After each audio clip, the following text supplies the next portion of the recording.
Hola amigos, bienvenidos a su programa de Reavivados por su palabra. Hoy estaremos estudiando el libro de Josué capítulo 8.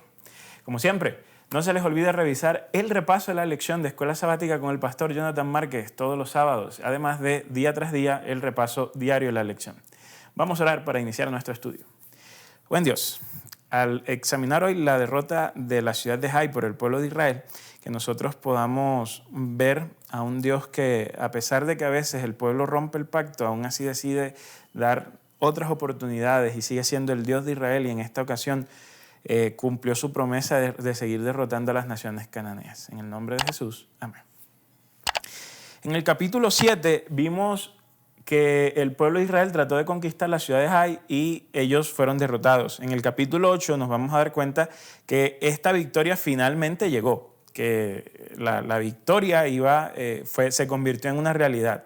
¿Qué pasó? Una vez lo de Acán se resuelve a través de la muerte de Acán y se soluciona ese problema, el pueblo entonces ahora nuevamente está expresando a través de su conducta que quiere estar en el pacto con Dios. Entonces, dentro del pacto que Dios había hecho con ellos era que sí, que él iba a estar con ellos, pero que les iba a dar una tierra. Entonces ahora Él va a proceder a darles la tierra que les había prometido. Para darles esa tierra que Él les había prometido, llega el capítulo 8, ¿no? Y entonces la continuación de la derrota de las naciones cananeas por parte del pueblo de Israel. En el texto nos vamos a dar cuenta un poco de la combinación del esfuerzo humano y divino. Por un lado, el pueblo de Israel sabía, porque en el capítulo 8, versículo 1 y 2, Dios le dice a Josué lo que debe hacer, ¿no? Le dice, toma contigo al ejército, ataquen la ciudad, yo les daré la victoria.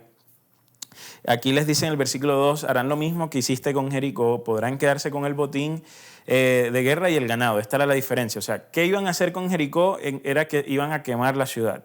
¿Cuál es la diferencia? Que ahora sí podían tomar del botín de guerra y el ganado.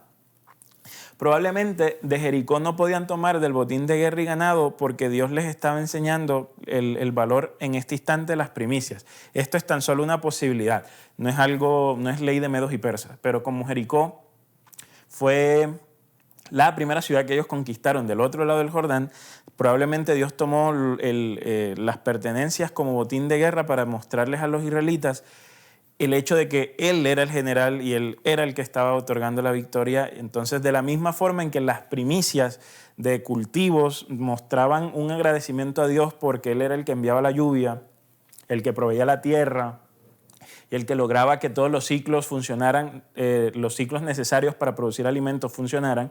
Entonces, el israelita otorgaba una canasta, dependiendo de la ofrenda de primicias, pero él da una primicia para mostrarle a Dios su agradecimiento, ¿no? Entonces es posible que por esa razón en Jericó no se podía tomar del botín de guerra, pero en esta ciudad sí.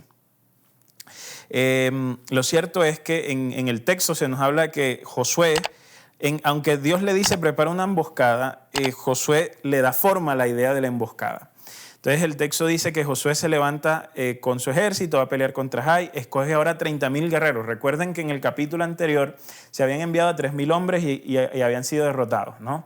Además de esto, es importante entender que él no necesitaba toda esa cantidad de personas para derrotarlo. Los espías le habían dicho que no los necesitaba, pero como ya habían sido derrotados, miren que ahora Josué multiplica la fuerza por 10. Inicialmente había enviado 3,000, ahora envía 30,000.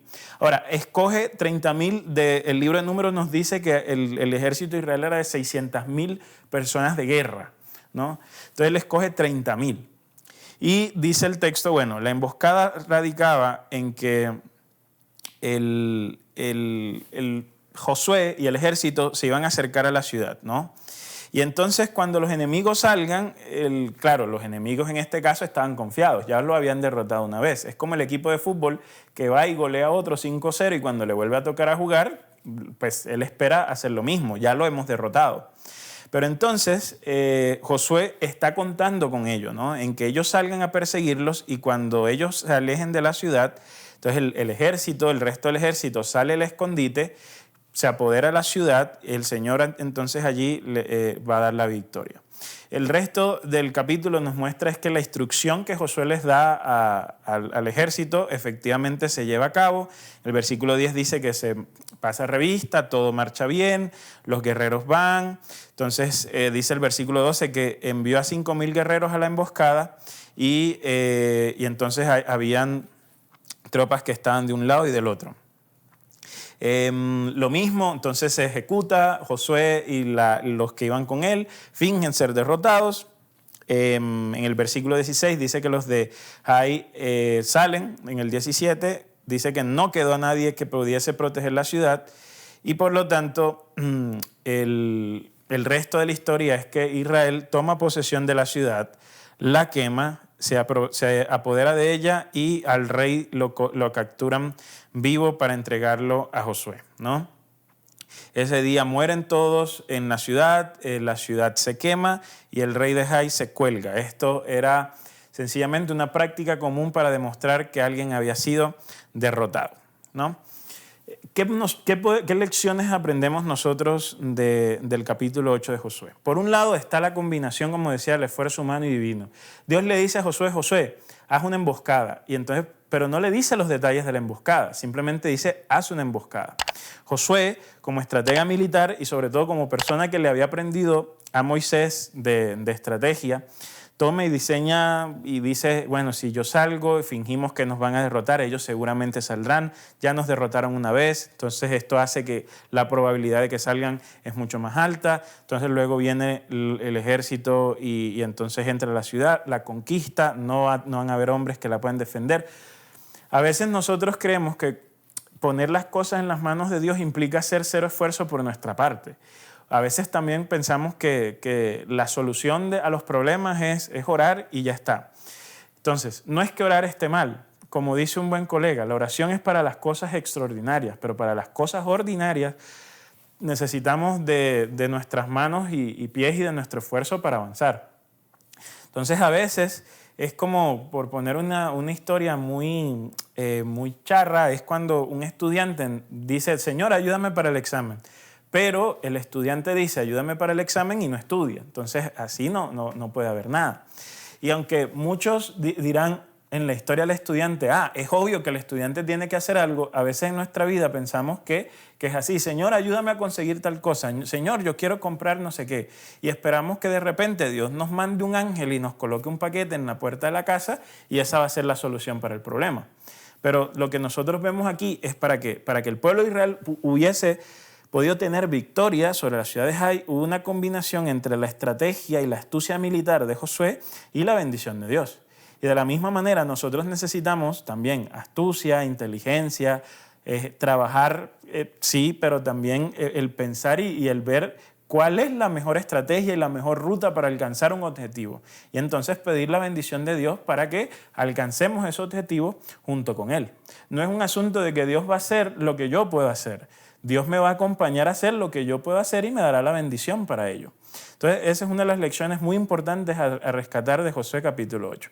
Por otro lado, ustedes sabrán que Josué es una historia que nos quiere mostrar cómo el pueblo de Israel se fue asentando en la tierra de Canaán.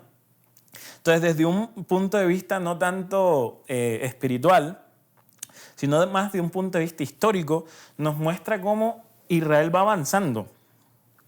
Hoy en día, por ejemplo, la gente puede ir a Israel, al Israel moderno, y entonces vas a ir a diferentes tours, vas a ir conociendo diferentes ciudades. Pero aunque hoy parezca natural pensar que esa era la tierra de Israel, hace miles de años no, porque no era la tierra de Israel. Entonces, ¿cómo fue que ese pueblo llegó allí? Desde un punto de vista histórico es fascinante, porque Josué 8 lo que nos dice es, bueno, el pueblo de Israel llegó a este territorio conquistando ciudad por ciudad, pasando por todas estas situaciones. Entonces, ¿qué es este relato? Es ver cómo Dios cumple su promesa desde adentro. Entonces, hay una diferencia, por ejemplo, si tú viajas por carro, por bus, tú vas a ver de cerca muchos detalles, pero si ves desde el avión, por ejemplo, vas a ver grandes porciones de tierras con una sola mirada. el asunto de cómo Israel llega a la tierra y en cierta forma de cómo Dios cumple su promesa muchas veces para nosotros es eso, mirar desde el avión toda la situación y ya está. Pero desde aquí podemos ver es cómo Dios va conduciendo al pueblo paso a paso en el cumplimiento de lo que Él había dicho de que Él les iba a otorgar la tierra de Canaán. Entonces, ¿qué nos enseña esto? En que muchas veces tú y yo estamos viviendo una película donde Dios está cumpliendo su promesa. Esa película, a veces cuando miramos hacia atrás, se puede resumir en una foto, pero para poder sacar esa foto tuvo que pasar muchas cosas, muchos elementos. Entonces, Josué capítulo 8 nos enseña a disfrutar del proceso, también así como del resultado. Entonces, son 3 lecciones que podemos sacar de Josué capítulo 8. Que hoy tengas un buen día y podamos seguir estudiando la palabra de Dios juntos.